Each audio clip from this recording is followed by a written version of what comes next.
sumbedza uri vako good ndivo ine rakavapa yone hapa noni chikonani yori vathu vatoshumisana uri vakona bhedisa zvinji vakoshumisana nenge chikoloni zvine zvavaswa zvavudinga mandesa zvemba zori ndiyakona udziva uri hoyu mwana wakona akoni ngauri ngakachikona hauna muthu asakoni Shida kachikona ti kachikona riva riko good ana listening skill uri ndingasisokodidzana ngandisongopfa uri dzine ndatova ndikotevera yone ikoleda ichi yagaya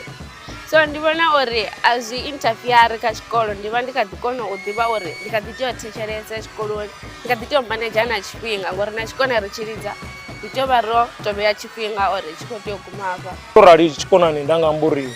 una zvigedhe zvinoenda kustoda ngamanisa ndoya musanda ura kavana vashanga azvinjiri chifinga uri vanthuse uri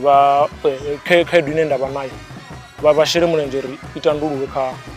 kavuchiro wanga na mumwe anenge tovana vutanzi uri achingadari kutoda chigedhe